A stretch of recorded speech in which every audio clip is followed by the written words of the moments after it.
And I think that with the United States, we're dealing with each issue tactically as one-off. And when you do that, when you don't have an integrated regional strategy based upon clear political end states, read President Emeritus of Dartmouth University, Jim Wright's article in Atlantic, July 2013, how did we get into Korea, Vietnam, Iraq, Afghanistan, and we don't know how to end these wars. If we don't have clear political end states, you end up in a situation where you deal with each issue one by one, making second and third order issues that then work directly against you again.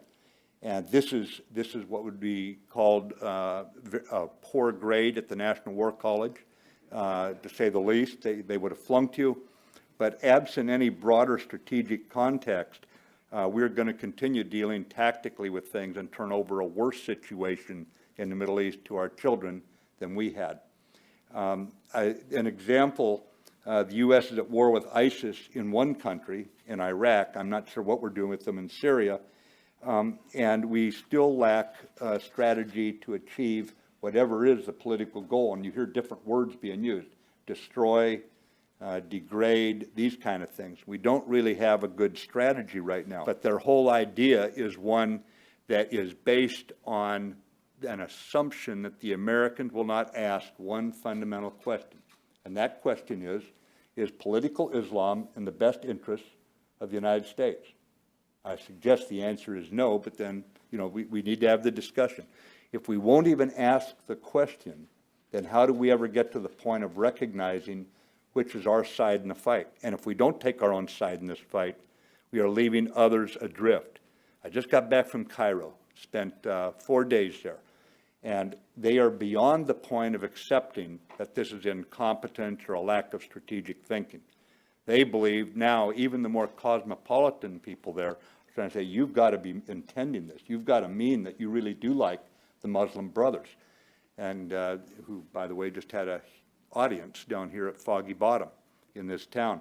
It is very hard. I had a young lady take me aside, and she said, does your country's leaders, do they understand that my mother was educated, I have my advanced degree from a university in England.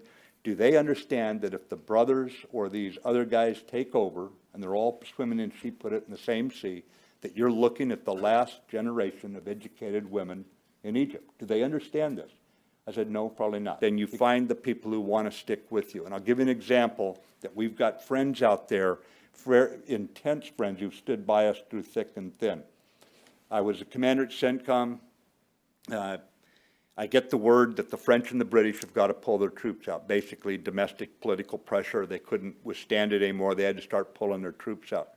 First thing I get is a phone call from the United Arab Emirates, a country we in the U.S. military call Little Sparta, because they always stick with us. And I get the phone call, and they said, we understand the French and British are pulling out. You're going to have to go to the Americans again for more troops. I had 60 nations basically on my staff. In CENTCOM, we had 50 nations in the largest wartime coalition in modern history fighting together in Afghanistan. And I said, yeah, I'm going to have to do that. He said, well, you're not going to have to do it for all of them. He said, we're going to send in 6 more fighter planes and another company of special forces to try and take up some of the pressure, so you don't have to go back to the Americans again. I said, well, that's great, thanks. And they had them on their way there literally within days. There was no long workup or anything. They had them ready to go. I was flying into Amman. I had to meet with the king there about his situation with the Syrian refugees that were pouring over the border. And after we got done, I met him down at his place down at Aqaba. I'd known him since he was crown prince. We have a good relationship. I said, tell me what it's like to be a king. I've never been one. What's a king do, And he's telling me what he's doing and everything. And he said, by the way, he said, I heard the French and the British are pulling out of Afghanistan. I said, yeah, that's right, Your Majesty. He said, well, let me just make sure you understand that our troops, Jordanian troops, will be there with you until the last American soldier comes home. Now, ladies and gentlemen, you cannot buy allies like that. The way you get allies like that is if you want a friend when you're in trouble, you need to be a friend of them when they're in trouble. And we are not sending that message. I was getting asked the same questions in Cairo and Riyadh. The problem is the threat, though, and you're quite right there, that people sign up for this sort of thing. I think it's pretty obvious. I mean, the president came out and said we didn't have a strategy on this. I mean, I would only endorse what he said. I mean, honesty is honesty. I mean, it's not some. I think the president's recognized the failing there, and I think if we do not do something to humiliate them and cause havoc, their recruiting and their fundraising will continue apace. So you've got to hit them with a shock wave, and that's not just military. It's not just covert. It's a whole lot of things. But again, it goes back to, you've got to ask the strategic question, is political Islam in our best interest? And let me define it. It's political Islam as practiced by the mullahs in Tehran for the last 30 years.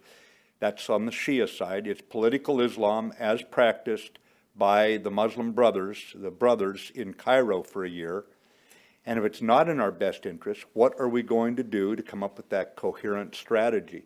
And that's the way I would address it. And by the way, President AlSisi, a leader in Egypt, goes out to Al-Azhar University, the greatest university in all of Arabdom, all of the Arab world. It's the most authoritative, and he has all the clerics out there from various branches and everything, and he chews them out, basically. And he said, it is your rhetoric that is enraging the world, that's endangering the world, that's creating this hatred of our religion. You need to change we need a revolution in your rhetoric because you're infuriating the world against us. And so that's part of humiliating and creating havoc too, where the religious leaders move against this. It's all got to be put together would be the way I'd answer that question. And clearly we're still finding our way forward. You know, I think that's pretty obvious. Gentleman has Mike Ulysses, former soldier. I want to pick up on one of your letters, inspiration. I forget what your last I was. I want to talk about one, integrity. You and I and many of those in this room grew up both with a family before we joined the military, and then in our military career where integrity was the basis of everything we did with our troops. And even if you had a scent, particularly as an officer, if you had even a whiff that you were waffling or you didn't have integrity, your career was done. You wouldn't have served 40 years. I wouldn't have served 30 years if that was the case. It strikes me in our nation and even within our military-industrial complex, but mainly on the military side and the government side that's getting involved, that's not true. I mean, the integrity of our country is questionable. And I just wonder, from your perspective, you've served and no one has ever questioned your integrity, nor should they, and you've been very candid throughout your career in uniform and out of uniform as to things you're talking about us today. But I'm wondering, from your perspective, do you think that is somehow the problem? Because what we're seeing throughout the world, and I'm trying not to be political here or make a political statement, but we have the highest levels of leadership in our country are still failing to acknowledge the role of Islam in terrorism. The two words are not even used together, and at some point, from my interpretation, is that's lying. It's deception. It's not recognizing what is true. And getting back to your overarching point about a strategy, that we need a strategy, I think many of us were raised, in order to have a strategy, you have to define the problem. I mean, you have to, you know, your end state is clearly stated, but don't we have to be truthful with ourselves and with the American people as to what the threat is to our country before we can devise a strategy? And in your view, how are we doing that? Yeah, it's a great question, because here's why President Bush called it a global war on terror and not on Islamic terror or something, and why the current president doesn't want to put the two together either. And that is because as non-Muslims, we're liable to give a broader dignity to the terrorists because it's linking their violence to Islam. And most, as you know, they've killed more Muslims than they've killed Christians, Jews, and everyone else, Hindus combined. And so it is tough, whether you're President Bush, anyone in a position of responsibility that looks at this is trying to parse it out. But I think that's why you want to ask the question, is political Islam in our best interest? And if not, what are we doing to support the countervailing forces? Not to define it in terms of whether it's Islamic or not, but when the president of Egypt, the key Arab country, the third of all Arab people under his country, comes out and he challenges it, we should immediately come up on the 2nd of January and say, we believe in this man right here. I didn't see anything hardly in the newspapers about it. Here he was putting literally his life on the line, and what did we do in support of him? Nothing. In the United Arab Emirates, they refused to accept political Islam. I can go on and on. So but when you change, now let's hold that thought and go over to your point about integrity. There is personal integrity and there is managerial integrity. I think the personal integrity of most of our people is sound. If you listen to any one TV station, depending on who they like and who they don't, you'll think everybody's gone to hell in a handbasket, okay? But the fact is, when you wander around this town, you actually meet the men and women. They have a vision, and it may not be the one we share, but they're trying. But the managerial integrity seems to have broken down in our system. And so I would depersonalize it a little bit, and I would look at it as how do we support those who agree that we want secular governments that protect religious people of any type. Notice when the ISIS killed the Coptic Christians in Libya, and President AlSisi, a Muslim leader of a dominantly Muslim country, sends in his pilots to bomb them because they killed his Christians. He said, these are not a minority, these are Egyptians. We're going to defend Egyptians.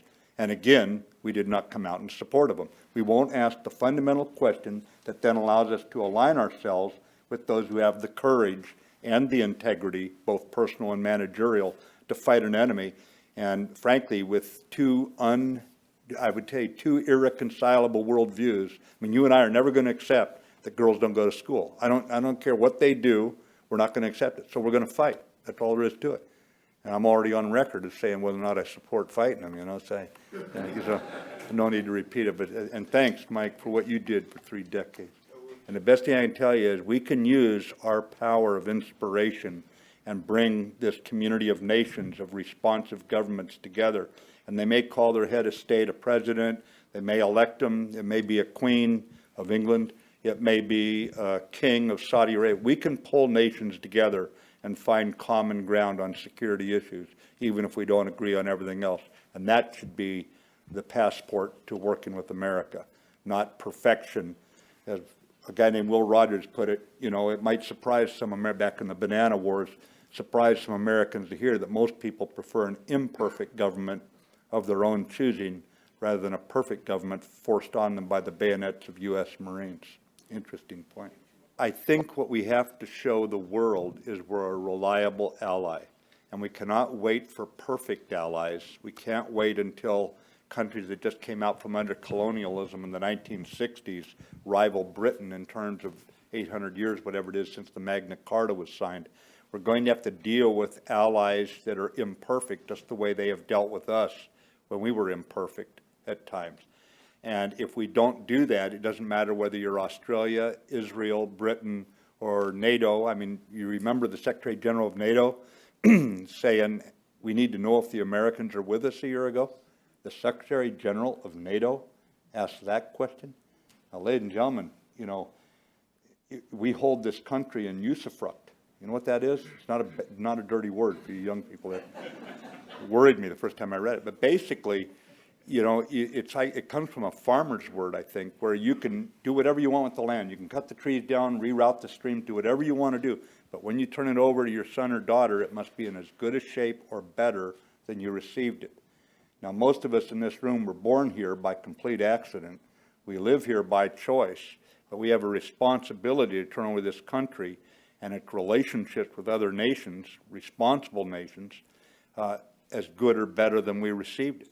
And I don't think that we're doing it right now. And I think special relationships should be treasured, but we should also be willing to take non-traditional allies, or make allies of non-traditional countries that have not traditionally been our allies. We need to be able to bring them on board. This town right now is one of the biggest impediments to progress. It's not one of the biggest sources of I would just call it confidence for a way ahead, other than sending diplomats and infantrymen into harm's way on tactical issues is not the way to get us back on track.